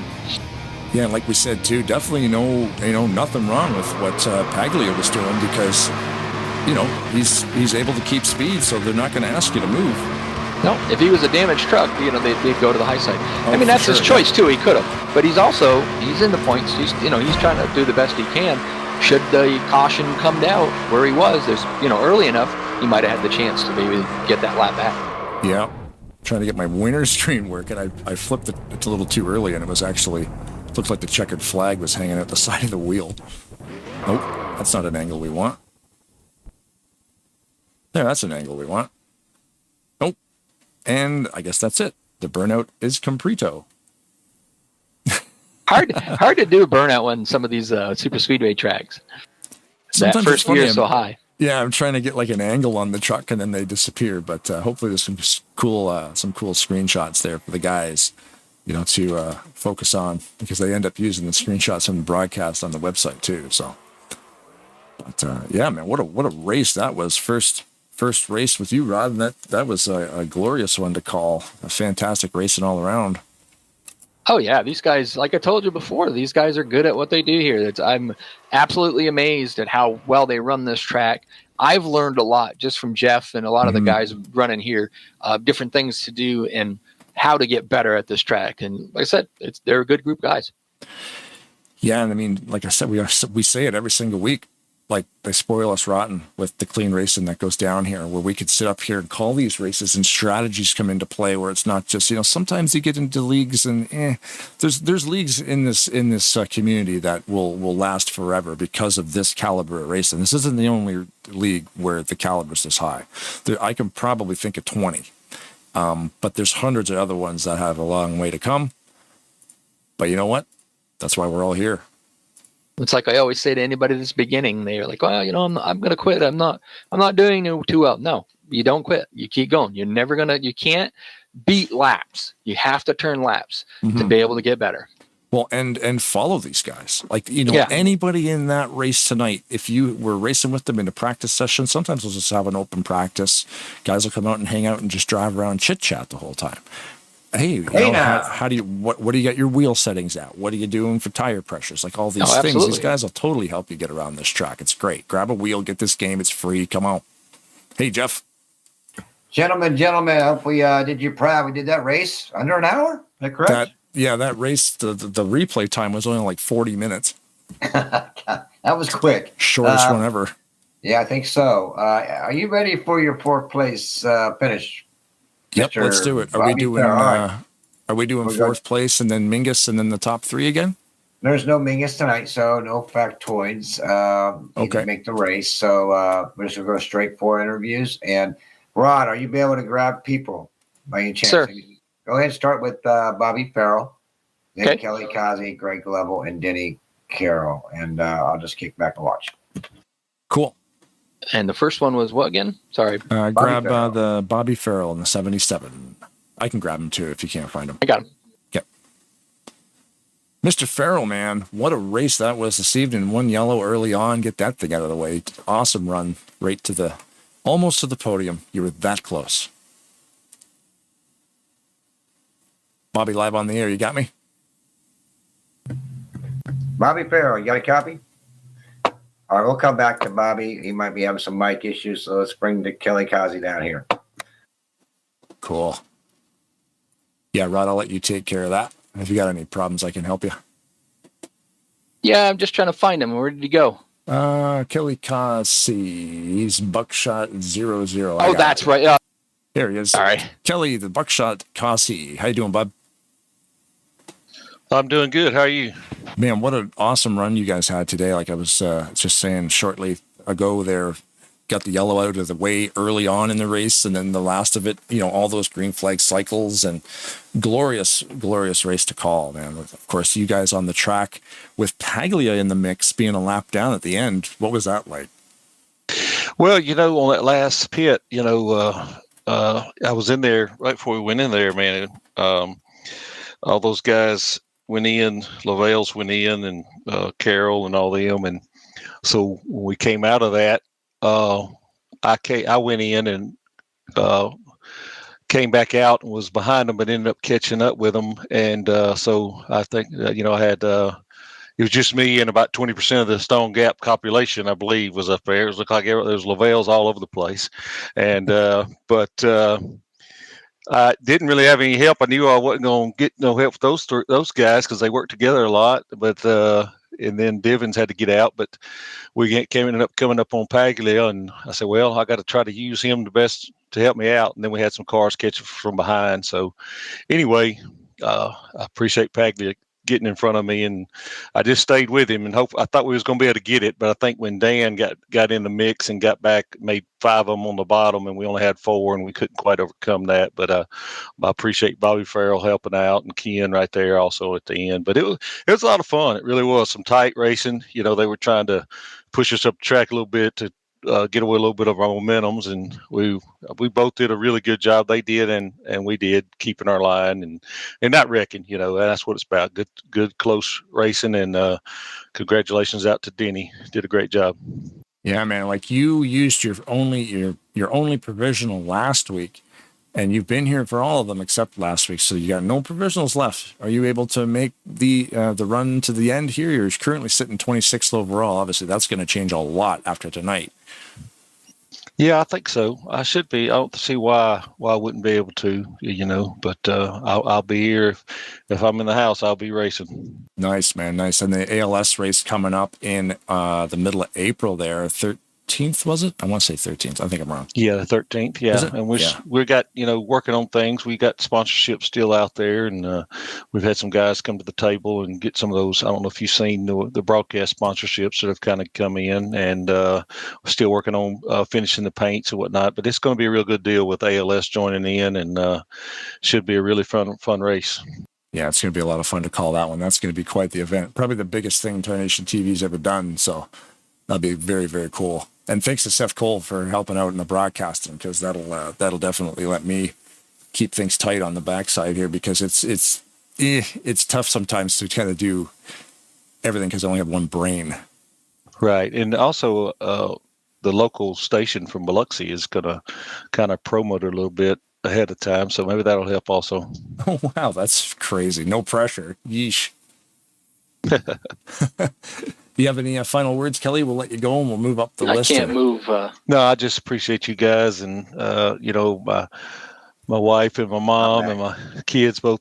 You know, they watch every now and then. They might be out there watching, and so shout out to them and to all that you do here, Blaine and Jeffrey. So it's just been a lot of fun. Been a great series. You know, on this Sunday, it's been a lot of fun. Yeah, super, super cool, man. Thanks a lot, as always, for coming out. And yeah, congratulations on the top. I guess I just say podium. The third place finish, the podium finish, and, you know, the 170 points. All right. Thank you, guys.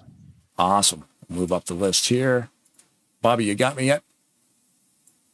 Yeah, I'm hitting the right button this time. Perfect, man. Perfect. Yeah, fourth place just off the podium. But man, I'm always curious because we had lap traffic in the mix there. Jeffrey was there.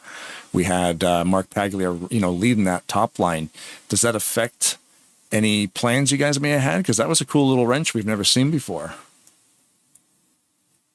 I think it's a little bit of both, to be honest with you. Because like for me, you know, I was behind Causey and Paglia there, and I know Paglia and I worked together well in the past, so I was trying to use him and, you know, get myself up to the front as far as I could. But I know we also, against us, we also had a couple lappers on that inside line that were hurting us. So I mean, you get help and you get hurt, but you know, it would turn out to be a good race overall. So they didn't, you know, sometimes you got to be careful because lap cars can really affect an outcome of a race. But you know, they kind of helped out and made for a good finish.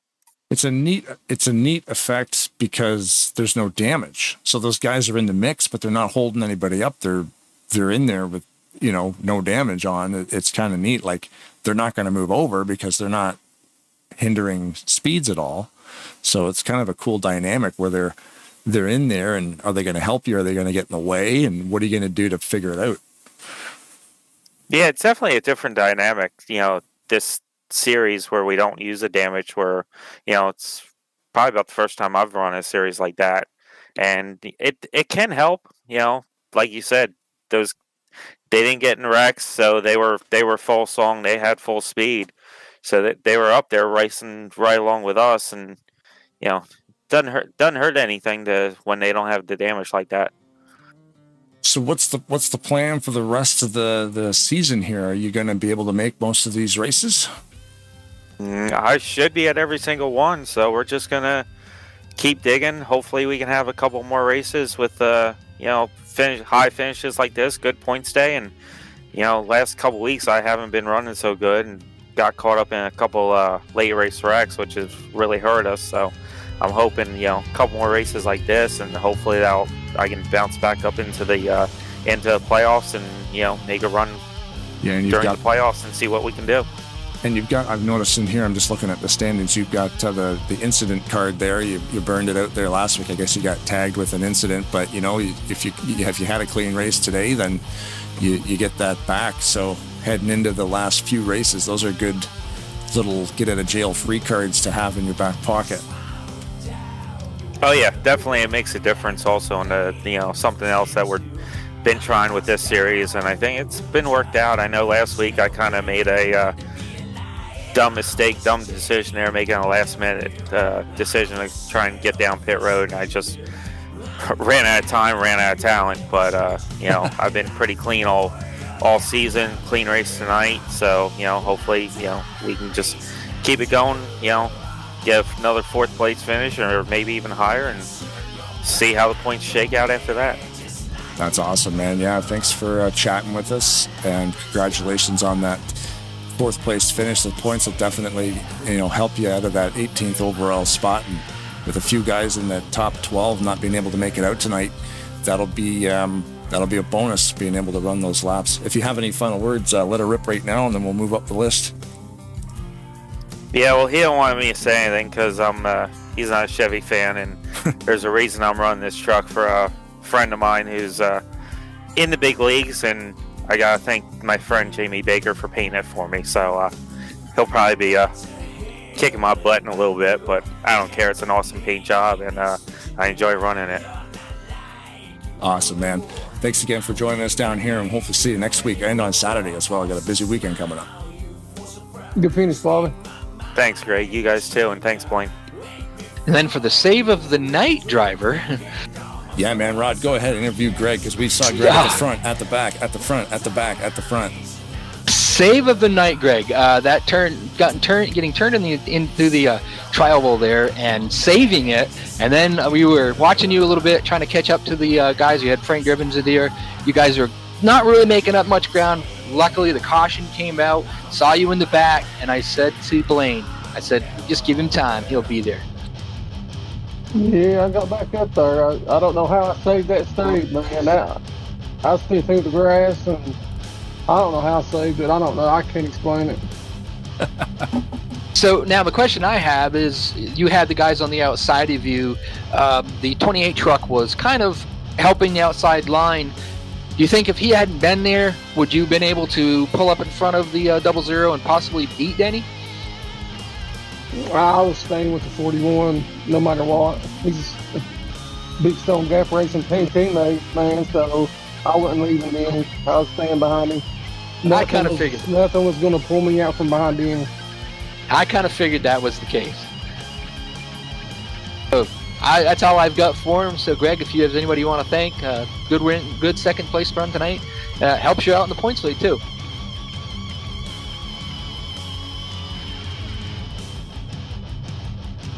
You there, Greg? Looks like we may have lost Greg. Did we lose Greg halfway through the interview? I think so. Yeah, because he does it. There he is. Oh, there he is. Yeah, I'd like to thank you guys for what y'all do, Blaine and Rod, and good win, Danny. I wasn't going to leave you. I told you, man, I was going to stay behind you. I'd like to thank Jeffrey and Ken and everybody here. Italian Knot and my cousin for sponsoring the race, Danny. So we had a good race. That's a good race. One caution because of a blown engine. Man, that was a really good race. Yeah, but that caution saved. That caution saved you though, so it was good. Good charge back up through the field. Appreciate it. Thank you. Thanks, Greg. Have a good night, bud. You too, Blaine. Denny Carroll with the win, man. Did the 28 affect that? Or, because like we were just talking to everybody about that, the 28 and the 56 kind of being in that mix at the front there, even though they're a lap down. Yeah. I know if I could just stay side by side with the 28, we was good because he was lapped. Right, like, and with no damage being on, and we've never really seen that before. A lap down truck in the mix like that, and then he's not going to move out of the way. So it was very cool to see. Like, what are you guys going to do? And it kind of prevented anybody from making a dynamic move because what are you going to do? You have to leave Mark behind, and nobody did.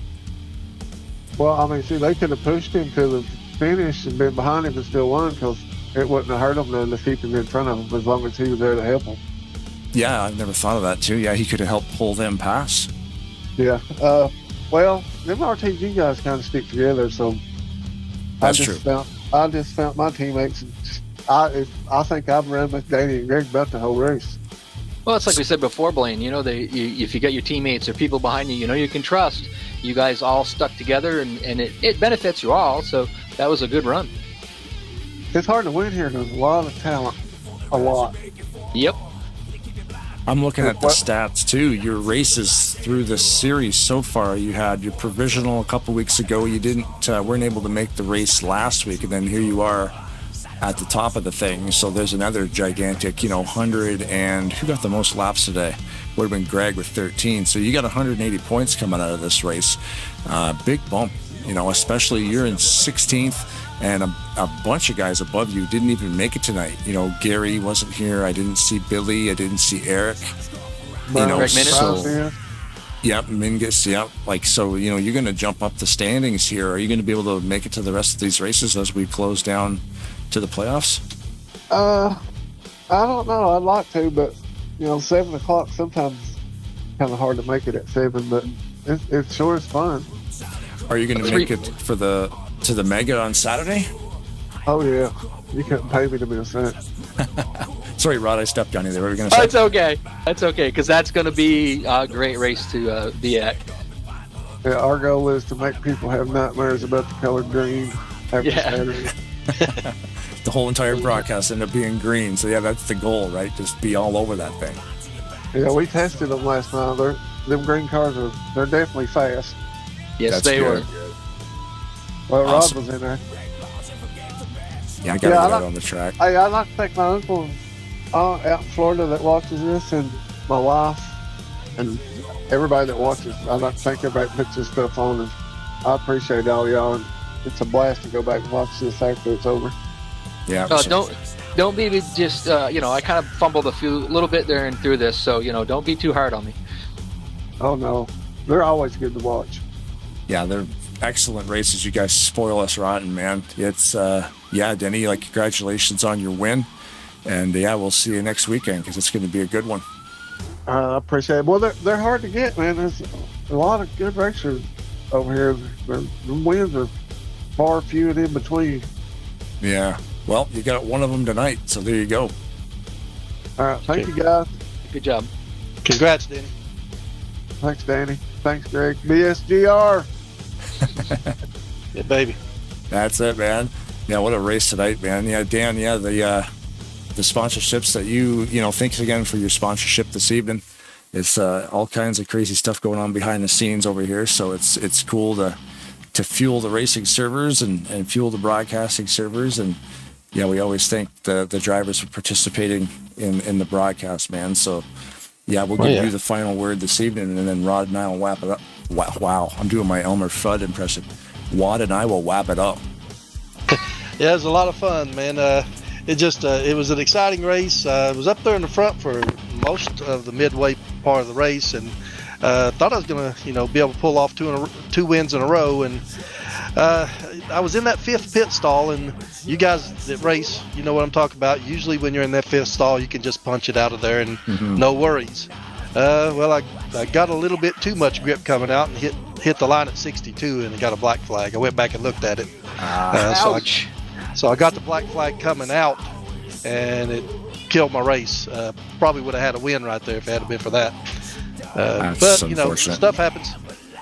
You were definitely running up front, so for the most of that until that happened. So you were running really strong. Oh, yeah. Had a good truck. Ran real good. Helped my teammates there at the end. That matters too. You help out your teammates. That'll come back to you. But just appreciate you guys with the broadcast.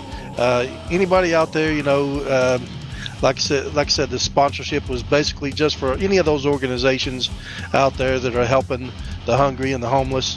If you can participate in that in any kind of way, anyone listening to this, I'm telling you, it is a blessing, and I know things like that will come back to you tenfold. My life's been blessed. I'm glad I did it when I was younger, and I just believe that's the way we should be, and help those that are less fortunate than us, and always keep them in our prayers and support them in any way that we can.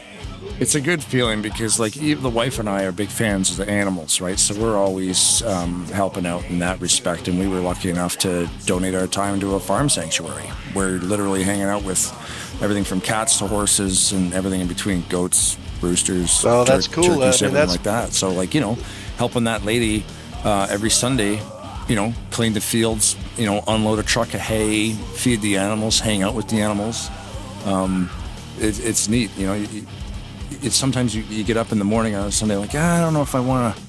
Yeah, no, we have to go. We have to go. And then when you're there, you're glad you went because it's always an awesome time. Oh yeah, I mean, even with the animals and things like that, because they all are part of our survival.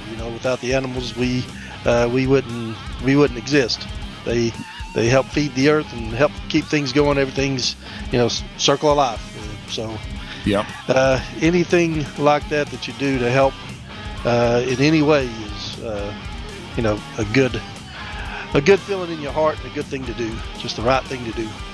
Yeah, man. Yeah, definitely. Like I said again, thanks a lot for the sponsor, man.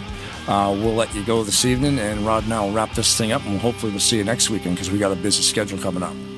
Thanks. All right, just want to give a shout out to my beautiful wife Bonnie, my kids, my grandkids, all those that are watching us, and all you racers out there. Appreciate each and every one of you. And you too, Blaine and Rod. Thank you guys for putting on the broadcast. Appreciate you. And Jeffrey, Ken, Greg, everybody, Keith, everybody works as admins over here. Appreciate all you guys. Awesome. Thanks, Dan. Have yourself a good night, bud. You too. See you. So There Greg you go. Lovell pads his points lead with a second place finish. It's going to be interesting with 2 races left to go to see whether Denny Carroll can actually get up into the top 12. I believe he can with runs like he did tonight. Well, because you look at the stats too on that, and Denny's already used up his provisional, and he didn't make the race last week, but he's still sitting in 16th, about 4 spots out of that top bubble. But like we said, Gary Mingus didn't make it. Eric Lovell didn't make it. There's a few drivers up there that didn't make it this evening, so it's going to allow him to hop. I didn't see Billy Ellisor out there tonight either. So there's 3 freebies right there. The guys who got 0 points, or maybe not 0 points. They may have actually. Gary already used a provisional, and so did Eric. So those 2 drivers are going to get. So did Billy. So all 3 of those guys got 0 points tonight. So that's going to be big hops for Denny. Yeah, I didn't see how Breedlove did because he was running around up there. But remember, he had the issue on pit road. Yeah. And ended up laps down. So I don't remember where he finished. So it'll be interesting. I can tell you, he finished in. He's qualified in 7th, but he finished in 21st, 2 laps down because he had some penalty trouble.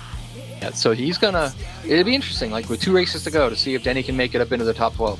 Yeah, definitely. A whole lot of fun that's going to be coming down to these last 2 races now, race number 8, race number 9, and then a 3-stage playoff round to figure out who the champion of this thing is.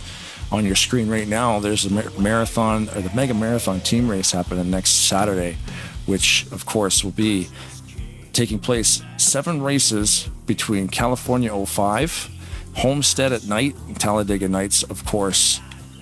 I mean, why wouldn't we be racing here? But there's a lot of racing going on in one broadcast, so you don't want to miss that one. We get to see 3 different tracks, 7 different races, one night only, Saturday.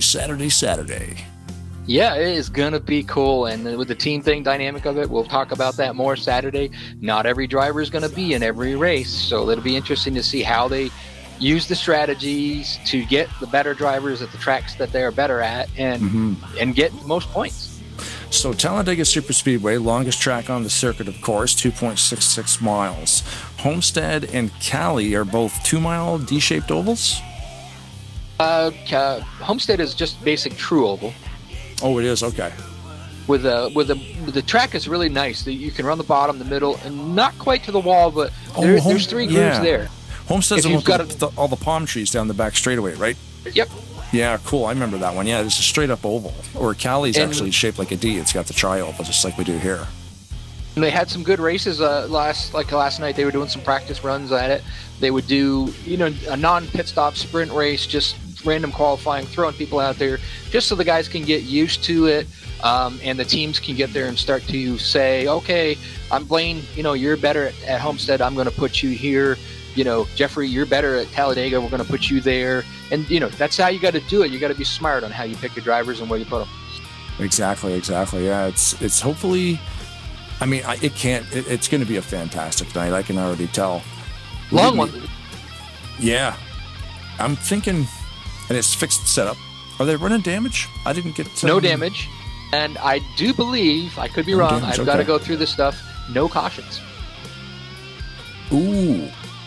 So, yeah, because you know as well as I do, if you run a race with cautions and you've got it pretty much timed out. So I've been through the kind of the order of how things are going to go, and Jeff has got it pretty close to where we're going to start this race at this time, we're going to start this race at that time. Yes. And you're not going to do that if you have one race that has 10 cautions. It's going to slow everything down. So I believe there's no cautions, no damage, but there are incident points, as we talked about before. It's going to be wicked cool. I wonder the final race, the full race at Talladega, the last race of the night, that one might have cautions. If any of them do, that would be the one that would have the yellows turned back on. But yeah, I'd be leaning on what you just said. You got to have those preliminary 6 races, caution-free, sprint style, and that's what it is. It's sprint style racing because they're shortened. So the main event will probably have the yellows back on, but yeah, that'll be cool. Can you imagine, though, how long it would be if you had yellows on all those tracks? Yeah, it would be boring. And Jeff's not one to be boring. He's doing 6 straight sprint races, just frantic, crazy action, and then we'll get down to the main event with some pit strategy. And yeah, because those races will be so short, there won't even be any pitting. No. Yeah. No, unless you spin out and destroy your tires, you pretty much don't need to pit. They're just bang, bang, bang. You don't know where you're going to start until you get to that show.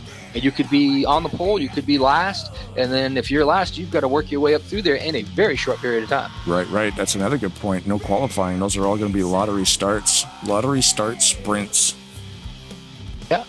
And imagine taking someone like Greg Lavelle and putting him in the back at Homestead and, saying, all right, buddy, you've got 20 laps or whatever the laps are to get to the front. You're going to want to have one camera watching him. Mm-hmm. Yeah, you know what? That would be good. I need more than one computer. I can pull it off, but I need more than one computer. But you know what I mean? It's the way it's going to be. You're going to get guys that are really fast, even at Daytona. You're going to get the guys, they're going to try to get together as a team, but they're not going to have a lot of time to do it. So they're going to be frantically trying to get up there, sensibly frantically trying to get up there, because obviously, you cause an incident, you've just lost it all because you get last place points. I like the names of the teams too. We have the Team I'm on Fire, Team Rocket, Team Thunderbirds, Team Big Stone Gap, Team Napa Auto Parts, Team Tarnation TV Turbo. That's the R-rated version of this show. And we have Team Wrecking Ball. And of course, Kelly Kazi has a team called Team Kamikaze. So that's going to be super cool. All the teams, the cars have been designed by our painters here, like Frank Divins, Rodney Sullins, all the painters. I think Kelly even designed a couple teams also. So all the teams are completely unique, and they're all very different colors, so it'll be very easy to watch on the broadcast. And there's 5 drivers for each team. It's going to be wild. And the great thing, too, is unlike other team races where drivers are assigned teams upon entry to the race, these teams, these cars, these drivers are running their own numbers. So when we see a number 9, we know it's going to be Chris Elliott. When we see number 00, we know it's going to be Buckshot. When we see a number 38, we know it's going to be Rodney Sullins. We're not going to have to be like, who's number 111? Like, you got to start looking. So we're going to know who these guys are by their numbers, because we're definitely not going to know them by the paint job. because most of the time with the team races, people just show up, then they say, okay, you're a captain, and then it's just it starts off by you're the captain, you pick a driver, then the next captain picks a driver, goes down through the line, and so you never really know whose team you're going to be on, just depending on who's going to be the last kid picked, kind of, sort of. Yeah, don't be last. You know what, though? If you end up on the winning team, who cares? The first time I ever came and did that, Jeff invited me to come do it, and I'm just sitting there going, I don't know half of the guys that ran the, in the super speedways, and I said for sure I'm going to be the last kid picked. I know it, and then Pat McCarskey ended up being one of the pins, and I believe I was one of the second guys he picked. Oh, right on. There you go. See, they had faith in you. Yeah. Even though I'm not a super speedway racer. Right. Well, man, what an awesome broadcast that was. A fantastic race. And, I think the talent here at Talladega Nights, like I said, I say it all the time, that they spoil us rotten with how good these guys are on the track with the strategies and the racing. And it's always hectic, but it's always clean. Thank you very much to all the drivers, of course, to Jeffrey, and thanks to Dan for sponsoring the race this evening, feedthechildren.org. Thank you, Rod, for filling in the co-host spot literally last minute. And, if the women don't find you handsome, they should at least find you handy. Keep your stick on the ice. Well, like they always say, you got a face made for radio.